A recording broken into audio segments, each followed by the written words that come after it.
Welcome to everybody whose first Zoom meeting this is for MDRT UK members and aspiring members and guests. This is the second monthly sharing ideas Zoom. The feedback from last month was really good. Lots of good feedback, lots of people wanting to contribute at future meetings, so that's great. What we're doing in these meetings is that we're rotating the host. So for hosting today, in a moment, I'm going to hand over to another member of my committee, which is Catherine Goff. And if you were on the last meeting, then you will know that she presented a session on that meeting as well. So I'm going to hand over to Kath in a minute to host the meeting. To reiterate that it is open to aspiring members well, so do feel free to forward the link through to people that might want to join in the team, and we're allowing non-members 3 meetings before we're asking them to join. So if there are aspiring members, then by all means send the link through. Without further ado, I will hand over to Kath. We have a couple of top tips for you. Craig Palfrey. I've just put together 3 quick ideas that I've been using through COVID that I thought I'd share. I know Loom was mentioned on the first one, although I missed it myself, so I'm not sure exactly what content. But if you haven't looked at Loom, guys, I would strongly recommend it. If you put out videos on social media and stuff, I found it's the first thing where I can actually look at the screen, read some kind of script or key points, and my eyes aren't moving. Right now, my notes are by there because obviously this isn't Loom, so I have to every so often I have to look over there. But and I know I could see it on cameras when it was going out on social media. But having Loom means that you can set it up so the camera's recording your face, but you can have a Word document or whatever you use for your notes sat right in front of you, so you don't have to divert anywhere else. So even if you want to write a full script, it's brilliant. But where we found Loom really useful, or I found Loom really useful, is after a discovery meeting, after a planning meeting, is sending a client a little video for 3-4 minutes, just summarizing the key points, maybe redrawing one of your key concepts. Just have that a little something they can watch back, because obviously if you spent 45 minutes to an hour on this kind of thing, just going through stuff, just to send them a quick summary afterwards. I found, I've had some great positive feedback from clients saying, "Oh, so thanks so much for doing it, brought it all together," or redoing the trust diagram or whatever it is that you've done. And I know one of our advisors who's on the call has been using it to do his forward planning meetings or his annual reviews, where he's sending them a little video of the cash flow update before the meeting, because he's found cash flow maybe a little bit tough to go through in this kind of environment when that big screen's in all the numbers. So he's just doing the cash flow update in a quick minute Loom, and then when he speaks to them, he's just able to go straight to the core of it rather than having to re-go through the whole spreadsheet stuff. So Loom's a great tool, guys, if you haven't used it. Second thing that's gone really well is we wrote to all our, on the assumption that most of you use a Solidus or a countrywide type arrangement and you're doing wills and trusts for your clients. We wrote to all our clients early in 2019 for anyone who'd done a full family trust package with us, offering their kids a free will. The thinking was it'd give them a chance to meet the kids, before something happens to the clients, more chance of sticking with us and coming back to us for the probate and the trust work when something happened to their parents. And it wasn't a huge take up. It was fine in terms of we did some work, we picked up some pension switches, we picked up some insurances, and we did some basic wills. But when I was doing my daily dog walk and picking my 10 clients who were going to call that day right through COVID, I was looking particularly to see if any of the clients who had the older kids had taken advantage of the will.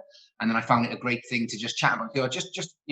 You or your kids didn't respond last year when we offered you that. Your kids qualified for a free will. Was there any particular reason?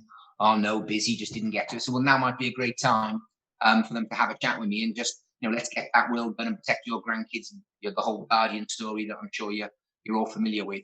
But what I really enjoyed and what I found that we've done quite a lot of extra business off without having to do any extra marketing is just having that what if conversation with those kids. Most of the kids upgraded to a life interest will because if they've got the property, you talk about the half death scenario, it was very rare that we only did the free will that we'd offered them. And if there was a cost issue, I'd quite often go back to the original parents saying, look, the kids want the extra will planning similar to what you've done. Are you happy to pay the difference? And most, when it was needed, the parents happily paid the difference. By having that what if scenario, we picked up a lot of extra life insurance policies. And it was just great to get back to having those conversations with younger people. I don't see many young clients generally. And it was great to get back and put those, have those what if conversations. And they were only small life insurance policies, in most cases, maybe a little bit of kit. or PHI, but no one else had those conversations with them. And I think that's something that's massively powerful, that we forget, what we can do for families. So just something I'd encourage you to think about doing, guys, in some way, shape or form, whatever suits you. Final thing I just want to share is our legacy plan. So I was chatting over a beer with another MDRT member at the conference 2 years ago. They'd listened to someone's sessions and they'd been talking about guaranteed investments. And obviously, that's quite a scary concept for us over here, the reference of guaranteed investments. So we chatted about it. And the basic premise was about taking, if you've got clients who are in retirement and they've had money with you for, 5, 10, 15 years, like I've got many of those, where they're not huge money, unfortunately, down here in South Wales, but there's people with pots sat where, it's growing, hopefully. But they're not spending the money, they're not enjoying the money, they're quite happy with their pension income. You've got this 100, 200, 300,000 pounds worth of investments that are just going to sit there. So the guaranteed investment concept is just talking about taking a little bit of income from the investment that they're likely to never touch and putting into a guaranteed whole of life, joint life, second death plan. And what we came up with, we started calling it the legacy plan. So my team, someone far cleverer than me, created a little spreadsheet, something that I can prepare. I can get the team to prepare in advance of a review meeting. And, the monthly premium is just taking 2 or 3% of their ISA unit trust bond portfolio. You can work out the tax plan afterwards, and just showing them that, showing them what the sum assured would be. Just talking in the concept of, you paid a monthly premium of X, how long it would take before they were actually losing money. So you can see in this case of someone I did this for last month, you can see that, you have to live to 115 or 110 for this actually not to work. And then underneath it actually breaks down, if you die, with what year you die, how much the return would actually be. But the real genius of this idea, I think, is whether you use a provider trust or you use a solid sort of countrywide type trust, it's a conversation about the letter of wishes. When we badge it as the legacy trust, and we just thought, well, right, okay, so this is an extra plan that you didn't have in place when we did your original planning.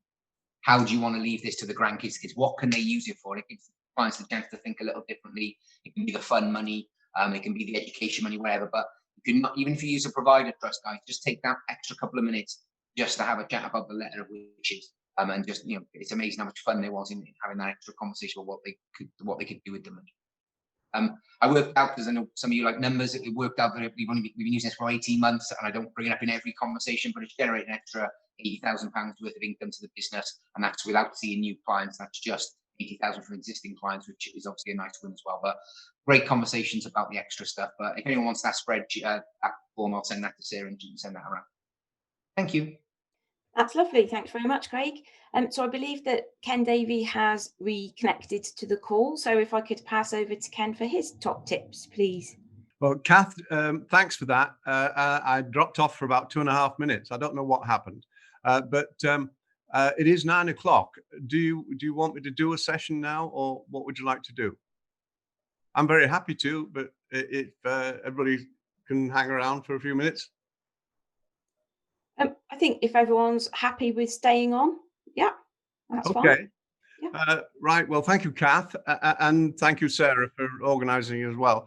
I've got 4 daughters, and one's called Kath, and one's called Sarah, and then there's a couple of others.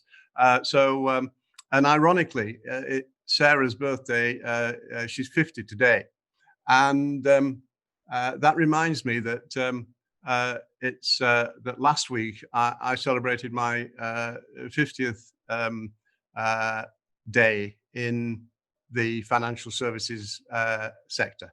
I joined on December 2nd, 1970. And it's also, yesterday I got in the post, thank you, Ian, your certificate telling me that I had been an MDRT member for 50 years. The reality is I qualified by my fingernails in my first year, and then obviously every year subsequently. But I've realized, listening to Troy, that actually I was an embryonic strategic, whatever it was, and what would now be called also a financial planner, because I was very fortunate when I came into financial services that I already had adopted the power of positive thinking, and when I'd been a photographer. And I went from being 5th photographer on a cruise liner in when I was 17 to chief photographer on the 3rd largest liner in the world by the time I was 19. And that was entirely through the power of positive thinking and setting goals, deciding what our objectives were, all the things that Troy was talking about. And so I carried those over into the life insurance industry, and to come into a sector where, because nobody believed in positive thinking in as photographers, they just got on with the job. But to come into an area where a career where people understood the power of positive thinking and what you can do if you set goals and monitor them and measure them. All of those things. So I carried those I was doing them in my own life, but also that's what I was doing for my clients. And only about 10 or 15 years ago, I bumped into a client, a former client, because I don't advise now, but I'm still involved in the sector. He was a client that I'd seen probably in about my 3rd or 4th month in 1971. I could tell you exactly by looking at my diary. And he gave me a big hug and thanked me because he said the philosophies that I had taught him in the presentation that I'd done to him about the importance of saving first and setting goals. He was about 23, 24 then, and he applied those principles. And he said he'd retired 10 years earlier than he'd previously expected, and had spent the last 20 years traveling around the world.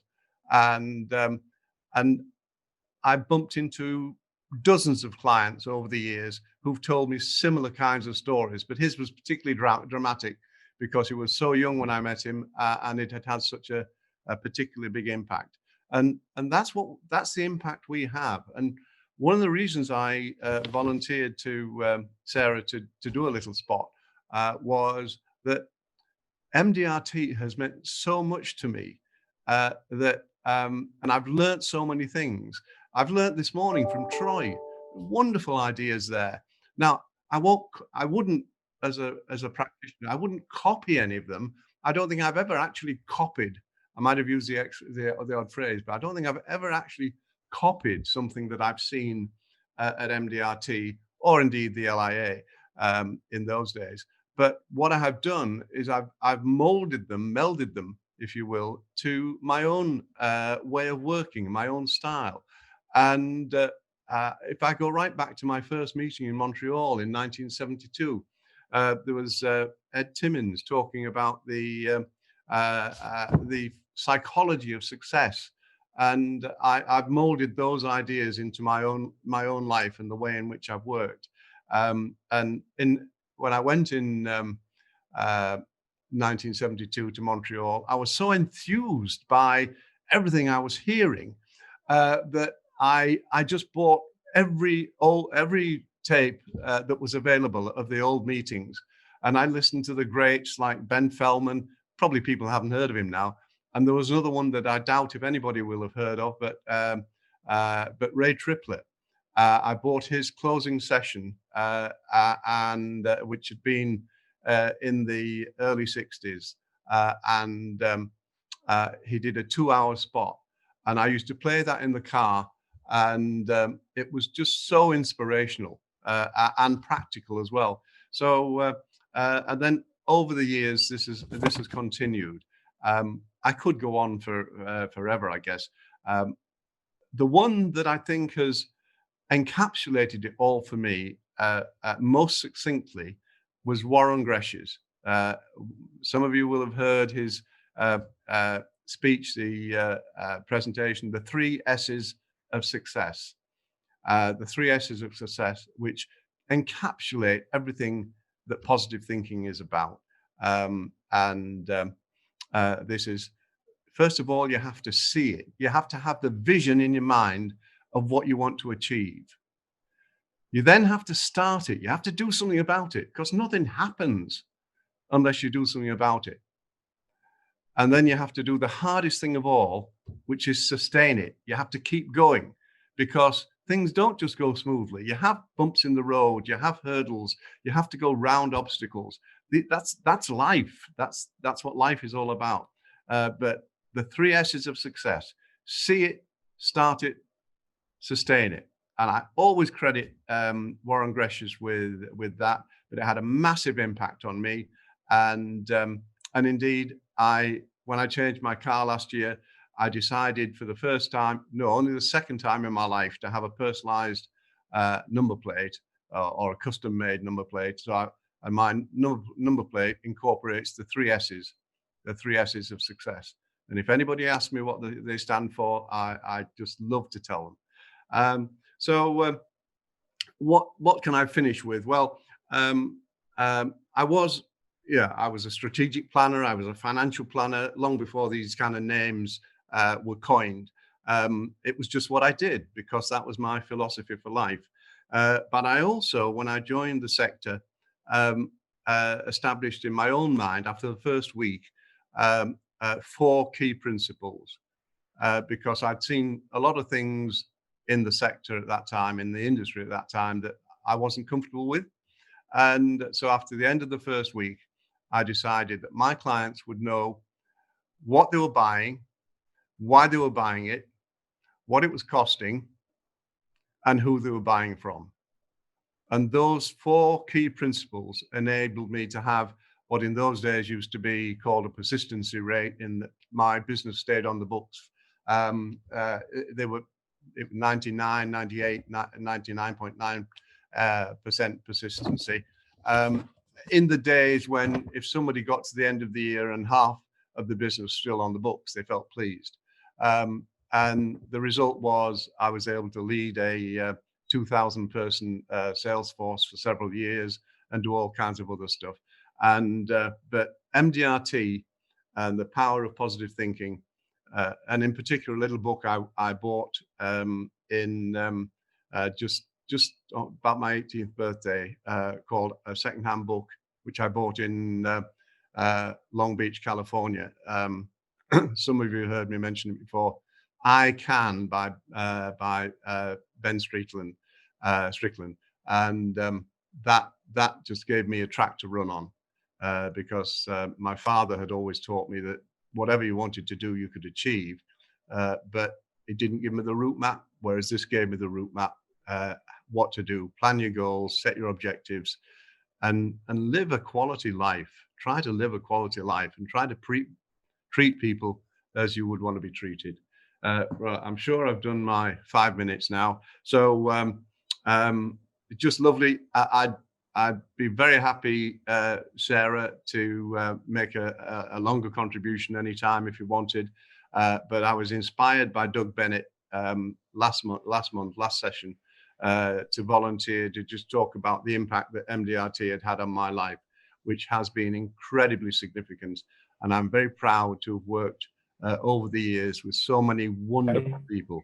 And Ian, you follow Tony Gordon and Caroline Banks, and I'm just so sorry that your year is not the year what you would have hoped and the year you would have planned for, because being involved in the executive and as president of the MDRT, it is, as indeed it used to be for being president of the LIA, an absolutely outstanding year. So my heart goes out to you for that, and to your family.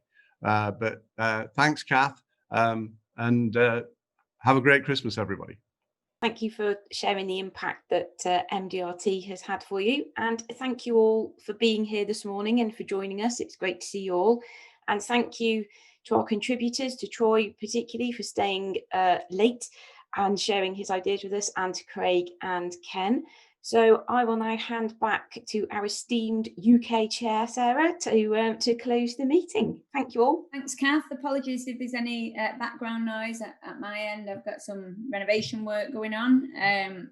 So obviously we'll be looking for speakers, so 1 or 2 presentations for January, February, March, and 2 top tippers.